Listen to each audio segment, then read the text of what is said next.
Hello বন্ধুরা, আসসালামু আলাইকুম। ডিরিম কিচেনে আপনাদের স্বাগতম। সবাইকে আপনাদের নববর্ষের শুভেচ্ছা জানাই। আমি নববর্ষের শুভেচ্ছা জানার পরে আমি এই ইলিশ মাছটা রান্না করব। তা দেখতে থাকেন। এই যে লবণ দিলাম, স্বাদ মতো লবণ দিলাম মাছে। তারপরে এবার দেবো হলুদের গুঁড়ো। হলুদের গুঁড়ো দিয়ে ওই যে হলুদের গুঁড়ো দিয়ে দিলাম, মাছটা এবার মাখিয়ে নেব। মাছটা মাখিয়ে কিছুক্ষণ রেখে দেবো। এই মাছটা মাখিয়ে নিয়ে সুন্দর করে ভালো করে হলুদ লবণ ও মাছের গায়ে মাখাই নিয়ে তারপরে আমি ওই রেখে দেবো কিছুক্ষণ। বন্ধুরা, চুলোয় এবার প্যানটা বসাই দিলাম। বসাই দিয়ে প্যানটা গরম হলে তেল ঢেলে দেবো। তেল ঢেলে দেওয়ার পরে তেলটা দিয়ে দিলাম। তেলটা গরম হয়ে গেলে মাছটা দিয়ে দেবো। এই যে মাছটা দিলাম, তেল গরম হয়ে গেছে, মাছ দিয়ে দিলাম। মাছটা অল্প লাল হবে, মাছটা ভাজা হবে কোনো রকম, তারপরে মশলা দিয়েই করে। নববর্ষ উপলক্ষে মাছটা রান্না করতেছি। যেভাবে আমি রান্না করতেছি এইভাবে রান্না করলে পান্তা ভাতের সাথে খুব টেস্ট হবে। এই কারণে আমি পান্তা ভাতের সাথে এইভাবে মাছটা রান্না করতেছি। একটু আলাদা কায়দার মাছটা রান্না করতেছি, ভিন্ন কায়দার মাছটা রান্না করতেছি। মাছটা যাতে ইলিশ মাছ দিয়ে খাতে, যাতে পান্তা ভাত দিয়ে খাতে যাতে স্বাদ হয়, এই জন্য এইভাবে মাছটা রান্না। আপনারা দেখতে থাকুন।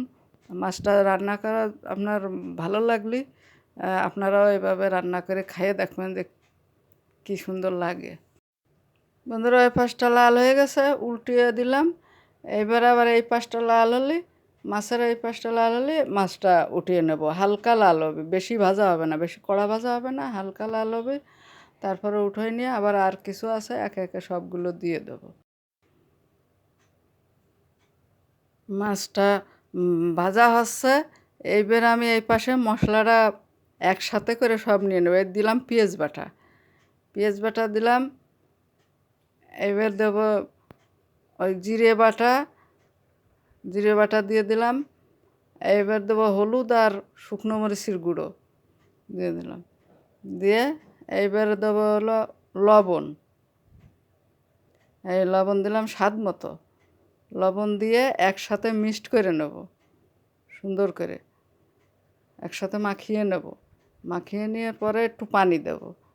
একসাথে মাখিয়ে নেওয়ার পরে একটু পানি দেব। দিয়ে এই মাছটা অন্যরকম রান্না তো, মশলাটা আমরা ভুনে নিই নি, মশলাটা আমরা কাঁচাতাই মাছের উপরে দিয়ে দিই। এই জন্য মাছটা মশলাটা একটু নাড়িয়ে নিয়ে একটু পানি দেব। এই একটু পানি দিয়ে ওই পানি মশলাটা মাখাই নেব। তারপরে মাছ ভাজা হয়ে গেলে ঢেলে দেবো। দেখুন বন্ধুরা, আমার মাছগুলো একে একে সব ভাজা হয়ে এসেছে। এখনই মশলার গুলো মাখানো ছিল আগের থেকে, ওই মশলাটা এখন ঢেলে দেবো মাছের পর। ঢেলে দেবো। একটু পানি বেশি দিছি কাল্লা দিয়া, মাছের মাথা দিয়া, এই জন্যই মাথাটা সেদ্ধ হবে ভালো করে, এই জন্যই পানিটা একটু বেশি দিছি। একে একে ওই যেগুলো ভাজা ছিল আগে ওগুলো দিয়ে দিচ্ছি। দিয়ে তারপর ঢাকনাতে ঢেকে দেবো, জাল হতে থাকবে। এখন ঢাকনাতে ঢেকে দেবো, মাছটা ভালো মতো জাল হোক। মাছটা জাল দেওয়া 10 মিনিট হয়ে গেছে। এখন আমি এর ভিতরে একটু কাঁচা লঙ্কা ছিটিয়ে দেবো। আস্ত লঙ্কা ছিটিয়ে দেবো, সাইড দিয়ে দিছি। হ্যাঁ, এবার আরও জাল হবে, জাল হয়ে পানিটা শুকিয়ে যাবে, তেলটা ভাসবে। দেখুন বন্ধুরা, রান্নাটা হয়ে গেছে। দেখুন পানিটা টানাইয়ে যখন তেল বেরোইছে মাছে, তখন আমি মাছটা নামাইছি। দেখেন, আপনারা সবাই খেয়াল করে দেখেন। বন্ধুরা, পয়লা বৈশাখ উপলক্ষে পান্তা ভাত নিছি, ইলিশ মাছ নিছি, পেঁয়াজ নিছি, কাঁচামরিচ নিছি। দেখেন কত সুন্দর হয়েছে মাছটা। এইরকমভাবে মাছ রান্না করে পান্তা ভাত দিয়ে খেতে হয়, তাহলে খুব স্বাদ লাগে। সেই জন্য আমি এইভাবে রান্না করেছি। তা আপনারা সবাই ভালো থাকবেন, সুস্থ থাকবেন। নববর্ষের শুভেচ্ছা। আমার এই চ্যানেলটাকে সাবস্ক্রাইব, লাইক, শেয়ার করে দেবেন। আর সুস্থ থাকেন, ভালো থাকেন। আসসালামু আলাইকুম। আল্লাহ হাফেজ।